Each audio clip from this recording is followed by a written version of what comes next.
laisser la parole. Je voulais vous remercier d'être venus.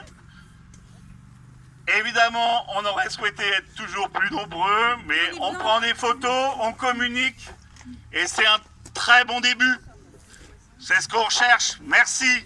Merci à vous. Et n'oubliez pas, 1 litre de pétrole, d'huile de pétrole pour 9 litres d'eau. Faites-le savoir. Merci. Je voulais remercier aussi Christian Soubra, notre secrétaire départemental d'Europe Écologie qui est là, Anne Launay, Annie Guichebel et Annie qui sont conseillers départementaux qui sont présents, et la mairie d'Illeville, je voudrais la remercier de s'être opposée à cette installation. Et puis je voulais remercier aussi l'association Alternative Citoyenne du Sud-Essonne qui nous soutient aussi sur ce mouvement et qui va dire un petit mot aussi. Vincent vient nous voir. Merci.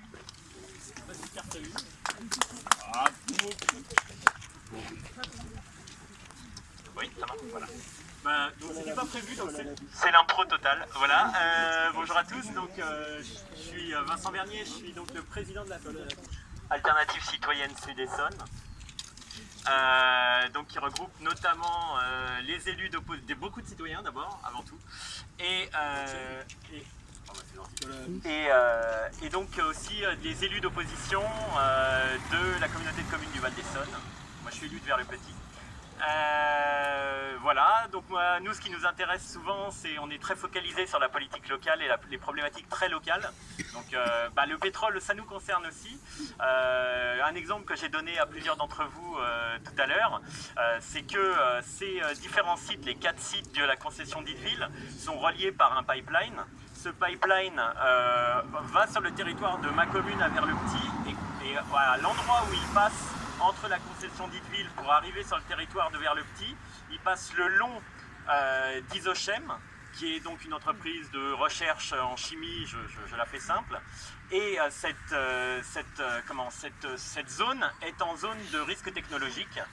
Et donc c'est une problématique, et en même temps ce pipeline passe en fond de vallée, près de la Juine, enfin il l'enjambe, et donc en cas de rupture, évidemment les eaux aval seraient contaminées, et puis nous on a, là je prêche pour ma commune, vous me pardonnerez, on a par exemple les étangs de Vers-le-Petit qui sont connectés à l'Essonne, dans lequel la Juine se jette dans l'Essonne, puis l'Essonne alimente nos étangs.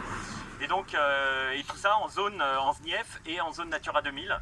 Et donc, voilà, donc c'est une problématique qu'on a locale. Et puis, je ne reviens pas sur tout ce qu'a dit Patrick avant, mais qui sont des problématiques plus générales. Mais voilà, donc, moi je parle en ma casquette d'élu local. Pardon. Ah oui, parce que lui, Patrick fait double étiquette. Voilà. En tout cas, je vous remercie d'être venus si nombreux. C'est bien de faire venir des gens d'en dehors de la CCVE, puisque nous avons des gens de la CC2V, je pense, et de la CCE-JR. Donc je les remercie d'être venus. Ça fait plaisir d'avoir des collègues ou des citoyens proches avec nous. Merci beaucoup. Je passe la parole à Christian Soubra, et puis je le laisse se présenter. Je prends ça, je vais le faire. On a longtemps gueulé là-dedans. On peut l'attacher là. Bonjour, merci d'être venus si nombreux. Pardon, voilà, ça prouve que je fais ça tous les jours. Je disais à Patrick que quand je faisais mes premières grèves au lycée, je gueulais là-dedans. Ça remonte à il y a longtemps. Donc Patrick a dit l'essentiel. Je voulais juste ajouter 2 points. Un, local.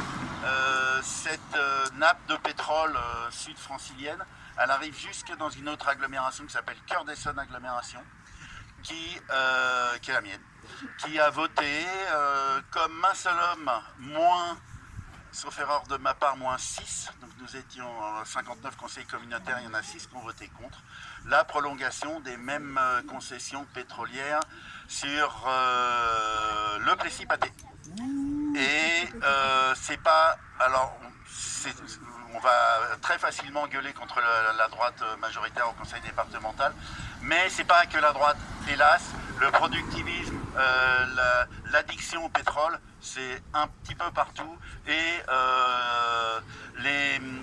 la volonté de ne pas trop creuser les sujets, à savoir l'argument le pétrole qui est produit au Plessis-Pathé ou à Iqueville, il est plus propre que le pétrole qui arrive du Qatar, il est partagé par plein de gens parce que c'est un argument de, entre guillemets, bon sens, le bon sens étant quelque chose qui n'est jamais défini et qu'il nous faut combattre.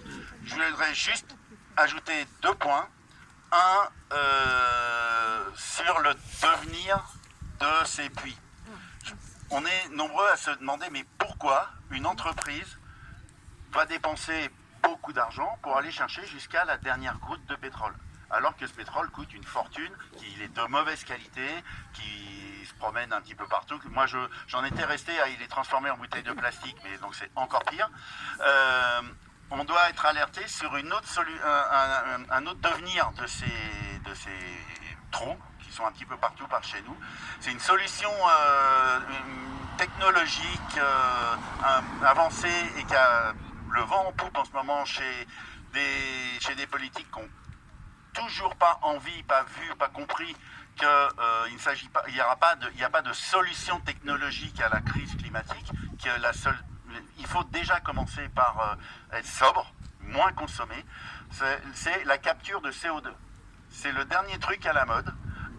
Vous avez peut-être entendu qu'on essaye de capter du CO2 dans l'air. Alors je ne sais pas du tout, moi je vends des voyages, donc ça je le fais très caricatural, mais l'idée c'est de capturer du CO2 dans l'air d'une manière ou d'une autre et de l'enfouir sous terre, parce que sous terre il va se retransformer en pétrole pendant des millions d'années. Et donc on va charger des cargos. Aujourd'hui c'est déjà quelque chose qui est effectif. On va charger du gaz dans des cargos à Dunkerque pour les emmener quelque part en Norvège. Il n'est pas complètement interdit de penser que le devenir de nos trous en dessous nos pieds, ça soit aussi ça.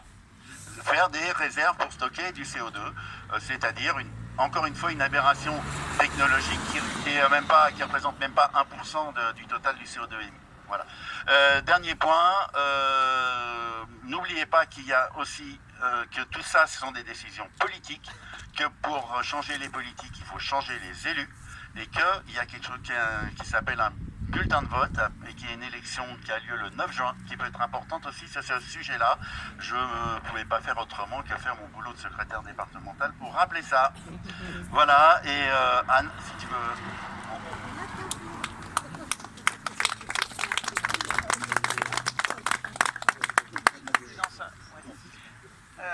Bonjour à tous.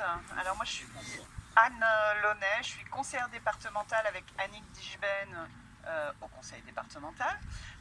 Je suis loin de chez vous parce que moi je suis sur le canton de Palaiseau, donc c'est la communauté d'Agglo Paris-Saclay. Mais sachez que de tout temps, depuis qu'on est élu, nous avons défendu l'arrêt des concessions pétrolières en Essonne.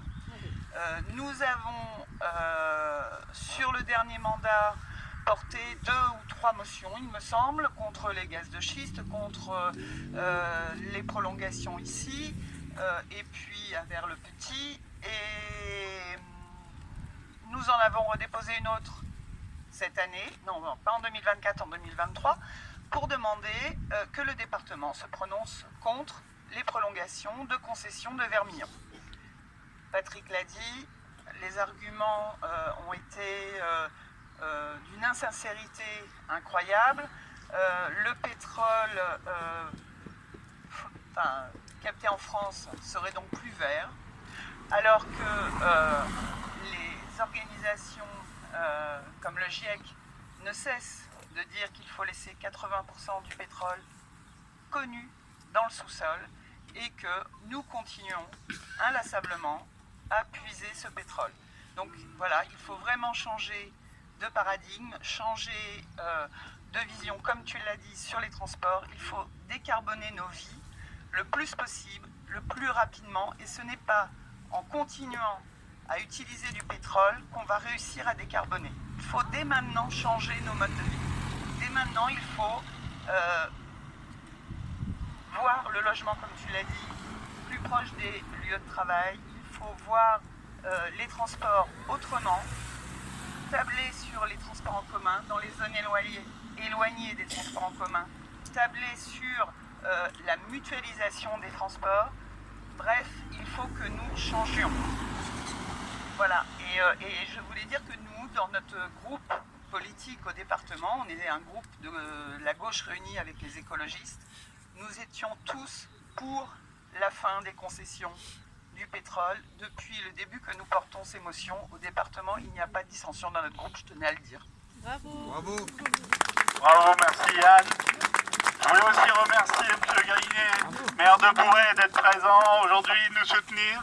Et je passe la parole à M. Chalot, qui se présentera lui-même sur la maison. Donc Francis, moi je parle sans soutien parce que c'est mieux. Je fais partie du groupe local des écologistes entre Juin et Renarde. Alors on est là non pas parce que Bourret, dont le maire est ici, je le salue, qui fait partie de notre groupe, Bourret est dans la zone concernée par l'autorisation de ce captage, mais on est là par solidarité, on est là parce qu'on partage les mêmes combats. Et moi je suis très content de voir beaucoup de Larziacois, de Jean Villois et d'autres lever la main pour qu'on montre qu'on était nombreux.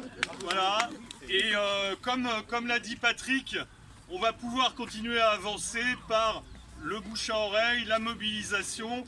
Chez les écologistes, la mobilisation, parce que c'est des échanges que j'ai eus avec certains ici, elle passe pas forcément par un encartage au parti des écologistes. On est ouvert à des gens même qui viennent discuter, même ponctuellement. Ma co-responsable me fait ça, donc elle parle comme les jeunes avec les mains, c'est très bien. Donc pour dire que ceux qui viennent de cette zone qui est par là-bas, entre Juin et Renarde, de l'Hardy, il y a plein de gens que je connais déjà, on peut se revoir, on peut travailler ensemble, sans forcément prendre la carte chez les écologistes. Si vous le voulez, c'est pas mal non plus. Voilà, et puis on s'est associés. Je terminerai sur un point qu'on a croisé quand on a fait l'appel à cette manifestation, notamment sur la zone commerciale ici, puis par chez nous sur les gares du RER. Moi j'en suis sorti très réconforté parce que le discours sur la contradiction entre un affichage officiel par Macron et autres sur il faut changer, il faut sortir, il y a une urgence parce que dans les mots, ça ils savent le dire, et la réalité qui est d'autoriser ça encore pendant 25 ans, en discutant avec les gens à la gare du RER, à Bourret, à l'Hardy, devant les supermarchés, on a eu beaucoup de gens qui ont dit vous avez raison, cette contradiction entre le discours officiel et la réalité des décisions, c'est plus supportable. Donc ça m'a donné de l'énergie, partageons-la. Bravo.